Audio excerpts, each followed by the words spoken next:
Sahabat-sahabat Kristus, salam jumpa dalam acara Sabtu, Sarapan Bersama Tuhan. Adapun menu sarapan hari ini diambil dari Imamat pasal 22 ayat 32. Janganlah melanggar kekudusan namaku yang kudus, supaya aku dikuduskan di tengah-tengah orang Israel, sebab akulah Tuhan yang menguduskan kamu. Majas sinekdoke.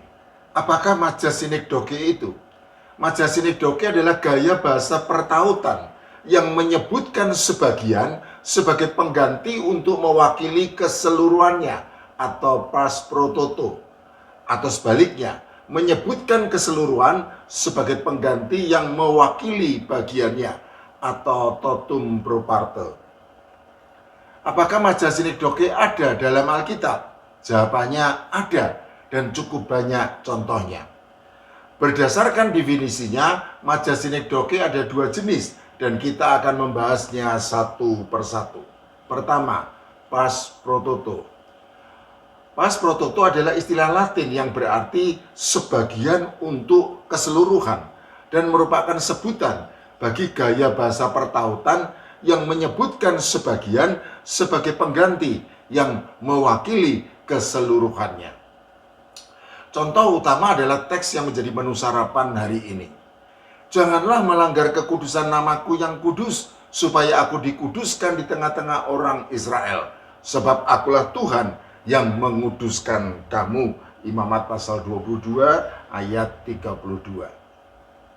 Larangan supaya jangan melanggar kekudusan nama Tuhan itu sejatinya tidak terbatas pada namanya saja. Karena namanya merupakan pengganti yang mewakili keseluruhan pribadi Tuhan.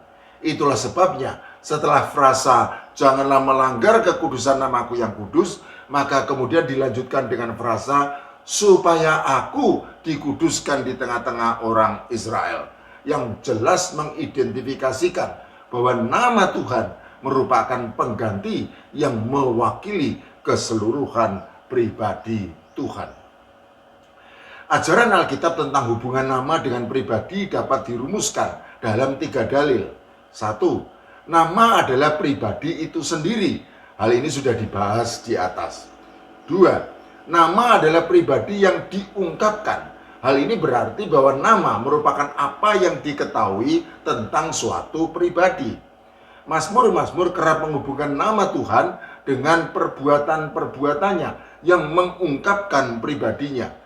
Misalnya, namanya berkaitan dengan keadilan, Mazmur pasal 89 ayat 17.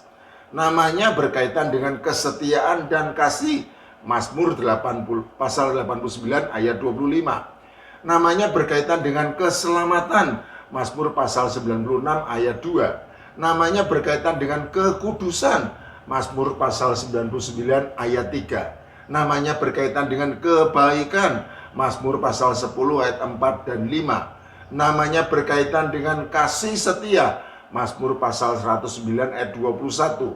Dan namanya berkaitan dengan keagungan, Mazmur pasal 148 ayat 13.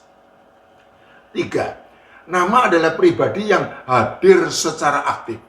Hal ini berarti bahwa pada saat nama Tuhan hadir, maka di situ pribadinya juga hadir. Itulah sebabnya pada saat para nabi diutus dalam nama Tuhan, maka berarti mereka bukan hanya melakukan sesuai dengan kehendak Tuhan, melainkan Tuhan itu sendiri hadir secara aktif melalui mereka. Demikian juga dalam formulasi baptisan, dibaptis di dalam nama Bapa, Anak, dan Roh Kudus harus dipahami sebagai kehadiran secara aktif Allah Tritunggal. Contoh yang lain, Tuhan memberkati engkau dan melindungi engkau. Tuhan menyinari engkau dengan wajahnya dan memberi engkau kasih karunia. Tuhan menghadapkan wajahnya kepadamu dan memberi engkau damai sejahtera. Bilangan pasal 6 ayat 24 sampai 26. Ucapan berkat iman bagi bangsa Israel pada zaman Musa ini sampai sekarang masih menjadi ucapan berkat yang digunakan oleh gereja di seluruh dunia dan menjadi bagian dari liturgi kebaktian, khususnya doa penutup untuk memberkati jemaat.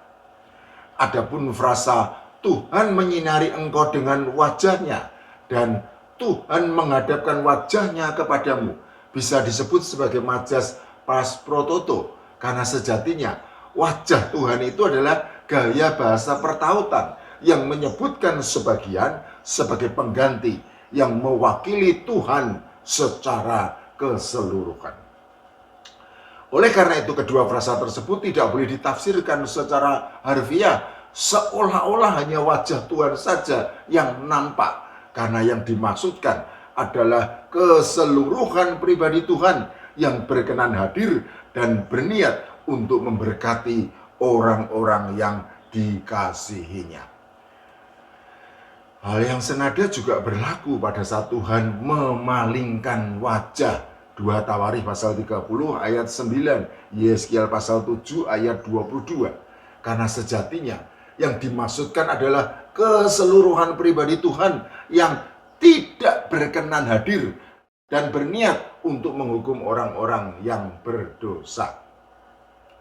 Sahabat-sahabat Kristus, majas pas prototo memang lazim digunakan untuk membuat berita atau pesan menjadi lebih ringkas dan sederhana, sehingga lebih mudah dipahami oleh si pembaca atau si pendengar karena adanya gaya komunikasi yang menarik.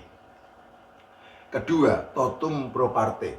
Totum pro parte adalah istilah Latin yang berarti keseluruhan untuk sebagian dan merupakan sebutan bagi gaya bahasa pertautan yang menyebutkan keseluruhan sebagai pengganti yang mewakili sebagiannya.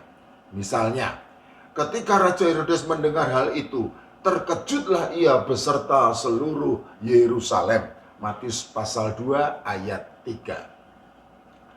Perlu dipahami bahwa frasa seluruh Yerusalem sejatinya merupakan majas totum pro parte, karena yang dimaksudkan sebetulnya hanya sebagian penduduk Yerusalem, atau tepatnya hanya orang-orang yang hadir pada saat itu dan turut mendengar pertanyaan dari orang-orang Majus tentang kelahiran Yesus Kristus sesuai dengan tanda bintangnya yang mereka lihat di timur. Matius pasal 2 ayat 2. Tentu tidak masuk akal apabila seluruh penduduk Yerusalem, termasuk anak-anak kecil, ikut terkejut mendengar hal yang tidak bersangkut paut dengan mereka. Oleh karena itu, frasa seluruh Yerusalem sejatinya merupakan gaya bahasa yang menyebutkan keseluruhan sebagai pengganti untuk mewakili sebagian penduduk Yerusalem, terutama para pemuka agama, para pemimpin, atau orang-orang dekat dalam lingkaran kekuasaan Raja Herodes yang pasti terusik setelah mendengar berita yang kemungkinan besar akan menimbulkan dampak yang mengerikan dengan menimbang reputasi Raja Herodes yang paranoid, kejam, sadis, dan brutal. Contoh yang lain, waktu itu di Yerusalem diam orang-orang Yahudi yang saleh dari segala bangsa di bawah kolong langit. Kisah Para Rasul pasal 2 ayat 5. Jelaslah bahwa frasa segala bangsa di bawah kolong langit sejatinya merupakan majas totum pro parte, karena yang dimaksudkan sebetulnya hanya sebagian bangsa saja. Tentu tidak masuk akal apabila segala bangsa di bawah kolong langit betul-betul hadir di Yerusalem. Oleh karena itu, frasa tersebut sejatinya hanya merupakan gaya bahasa untuk menimbulkan efek dramatis betapa banyaknya orang-orang Yahudi perantauan yang saleh yang diam di Yerusalem dan kemudian ikut menyaksikan peristiwa turunnya Roh Kudus ke atas murid-murid Tuhan Yesus Kristus pada saat hari raya Pentakosta. Kisah Para Rasul pasal 2 ayat 2-4, yang dampaknya mampu berkata-kata dalam bahasa mereka sendiri yang berasal dari segala bangsa. Kisah Para Rasul pasal 2 ayat 6-11. Sahabat-sahabat Kristus, majas totum pro parte memang lazim digunakan untuk memberi efek dramatis, suatu cara yang ringkas tetapi efektif untuk menggambarkan besarnya dampak yang akan timbul, sehingga si pembaca atau si pendengar menjadi antusias dan lebih menaruh perhatian terhadap berita atau maksud yang hendak disampaikan. Amin.